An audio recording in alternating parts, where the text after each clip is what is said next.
Hello hello hello everyone and फिर से आ गए हैं।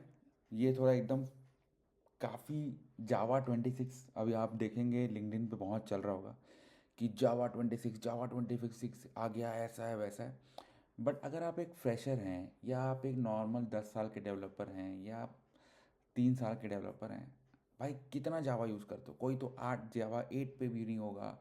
अब 1.6 यूज़ कर रहे हैं हम लोग, कोई जावा 17 पे जाके एकदम हु हल्ला मचा रहा है, कोई जावा 21 में बोल रहा है भाई मैंने ना अपने थ्रेड्स को वर्चुअल थ्रेड में बना दिया।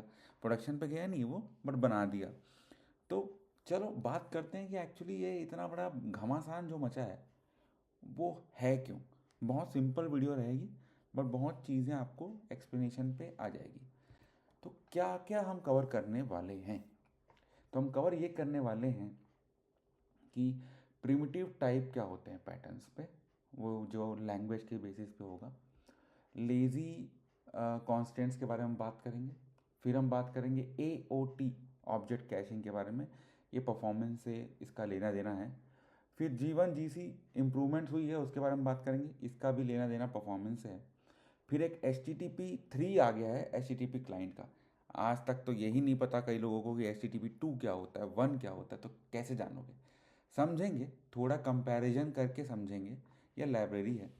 फिर आते हैं PEM क्रिप्टो एनकोडिंग्स पे, ठीक है, ये सिक्योरिटी पे था। फिर आते हैं स्ट्रक्चर्ड कंकरेंसी पे, ठीक है, जो कि लाइब्रेरी पे था नहीं है, आ रहा है मतलब। वेक्टर API पे आते हैं, जो कि एक तरीके से इंक्यूबेटर है, अभी ये चल रहा है। बेसिकली अभी बच्चा हुआ है, उसको डाले हैं इंक्यूबेटर पे, धीरे धीरे सही होगा।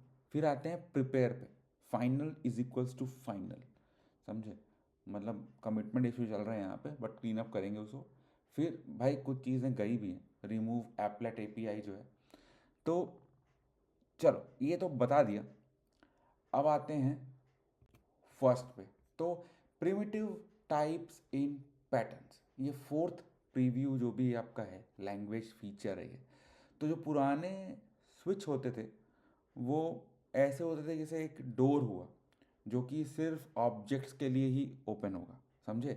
तो मतलब जैसे आपने एक ऑब्जेक्ट बनाया है वैल का, 42 है। अब आप चेक करोगे कि अगर वैल जो है इंस्टेंस ऑफ इंटीजर है तो कुछ करो। तो इसमें क्या होता था कि परफॉर्मेंस कॉस्ट इसमें हिडन होता था, बिकॉज आपने ऑटो बॉक्सिंग की हुई है। बट अब जावा 26 जो है वो ये बोल दिया है कि मैं स्विच को थोड़ा ओपन करता हूँ, इंट के लिए, लॉन्ग के लिए, फ्लोट के लिए, डबल के लिए, ठीक है। तो कोई भी बॉक्सिंग हमको करनी नहीं पड़ेगी। तो हमने लिख दिया स्विच सम इंट, तो case int I when I is less than zero, case again is equal to zero में भी हमने कमेंट कर दिया। और अगर आई का वैल्यू पोजीशन प्लस आई है तो भी, तो उसमें हमको कोई भी बॉक्सिंग प्योर प्रिमिटिव करनी नहीं पड़ रही है, करेक्ट। तो हर केस में हम कैलकुलेट कर पा रहे हैं इंटीजर में भी, तो ये अच्छी बात है। उधर ऑब्जेक्ट था, इधर इंटीजर है। तो देखो लेजी कांस्टेंट क्या होता है, ये रीनेम्ड हुआ है स्टेबल वैल्यूज से, जो कि जावा 25 में था।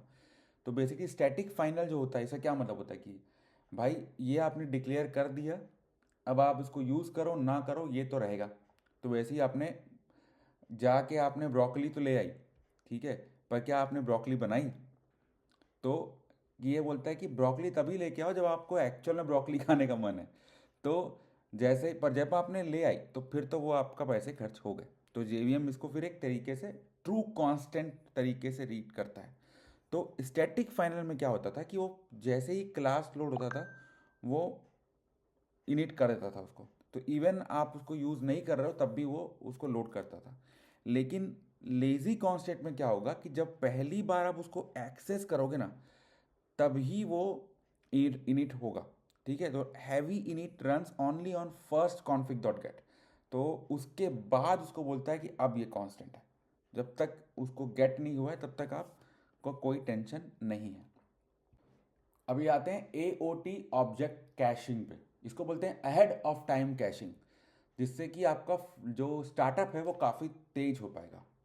ये सारे गार्बेज कलेक्टर के साथ काम करता है, मैं सारे जो आपके गार्बेज या G1 GC वो बोलते हैं ना, जो वैसे वाले। तो होता क्या है कि आप बेसिकली मान लो जेवीएम में आप जब भी स्टार्ट करोगे तो वो cooking breakfast from scratch every morning, जो नॉर्मली अगर कपल रहते हैं कि आज क्या बनाएं आज क्या बनाएं वो।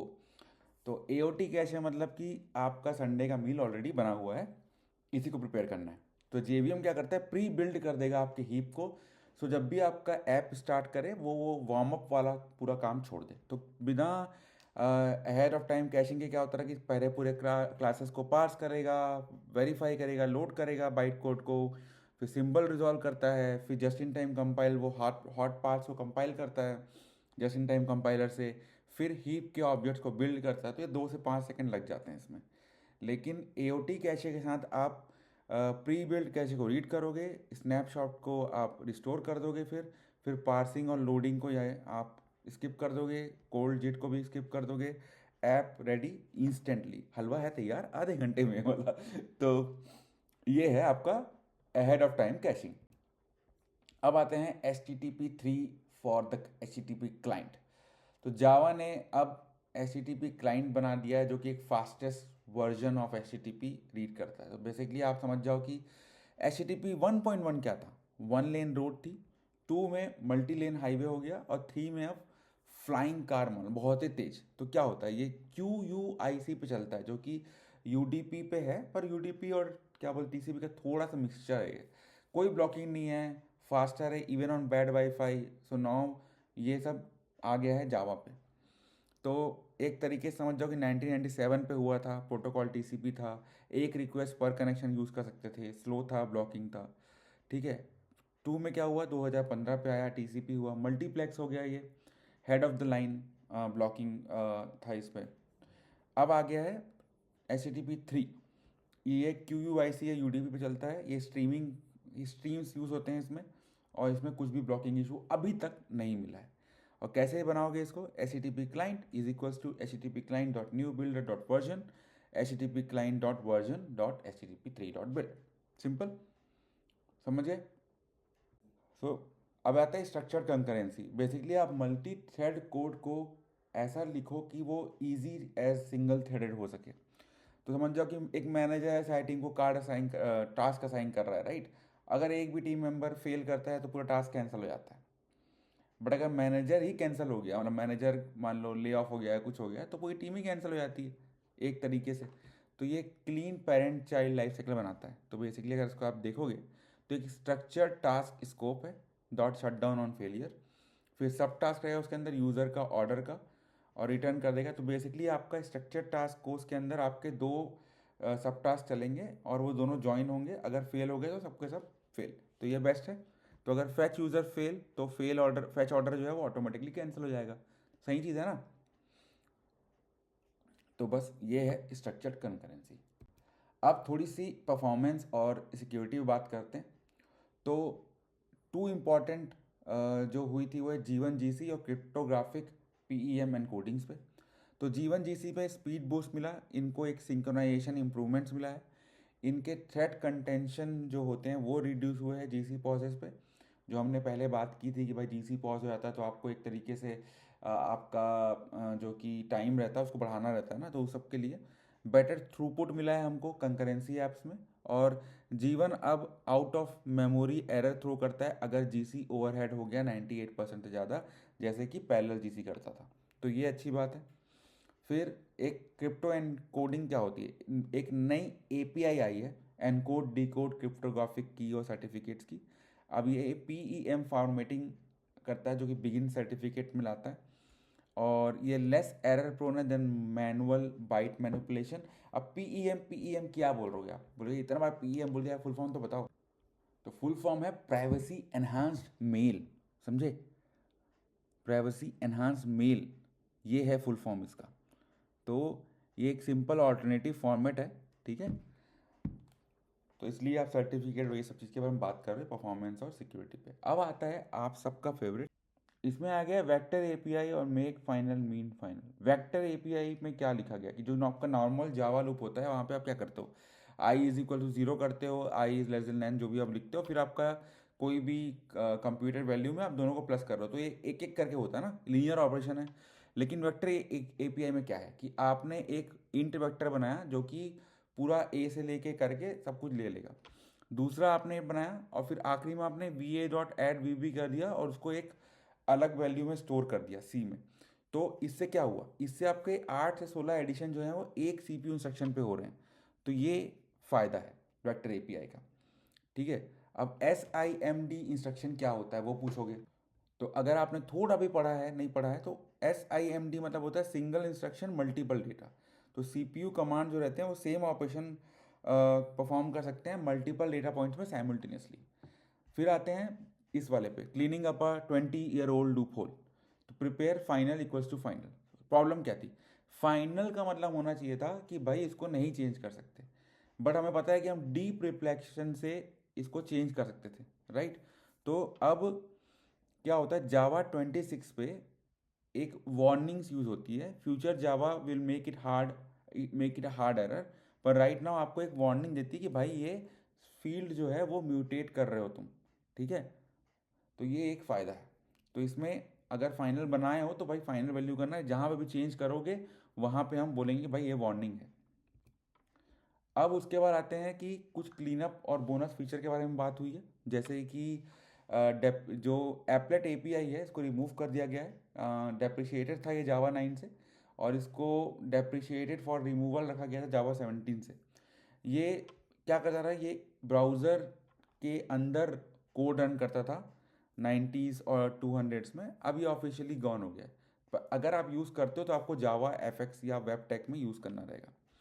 अब एडिशनल इम्प्रूवमेंट क्या है, जो कि हाइब्रिड पब्लिक की एन्क्रिप्शन आया है, यूनिकोड 17.0 आ गया है, डार्क मोड जावा डॉक आया है। अच्छा, तो Javadoc pages will finally get a dark theme.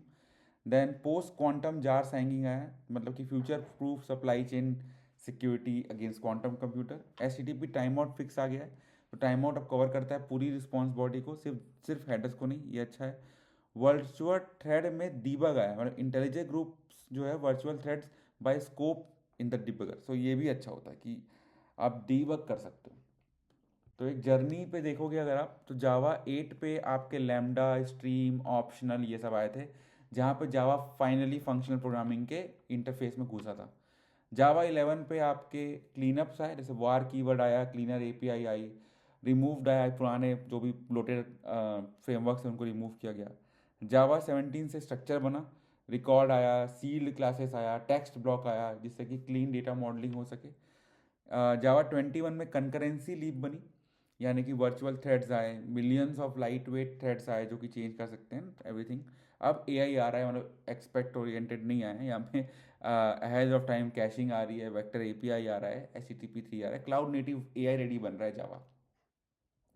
सो की टेक अवेज क्या है कि आपके ahead of time caching lazy constant आ रहे हैं, ये आपके स्टार्टअप को फास्टर करेंगे। कंटेनर और सर्वरलेस एप्लीकेशन के कारण में जावा का यूज़र अच्छा हो जाएगा। एच टी पी 3 अब नाउ बिल्ट इन है, तो कोई भी थर्ड पार्टी लाइब्रेरी आपको यूज़ नहीं करनी पड़ेगी। पैटर्न्स जो है वो मैच्योर हो रहे हैं, तो प्रीमिटिव्स आ गया है स्विच में, जिसके कारण हम वलहाला वलहाला वैल्यू टाइप से जा सकते हैं। एपलेट जा चुका है, जावा ए आई रेडी हो रहा है। ओके, सो अगर आपको ये पसंद आया होगा तो लाइक एंड सब्सक्राइब, और ऐसे ही मैं नया टेक लाने की कोशिश करूँगा हर हफ्ते। अगर आपको पसंद आया हो तो give it thumbs up. Bye bye.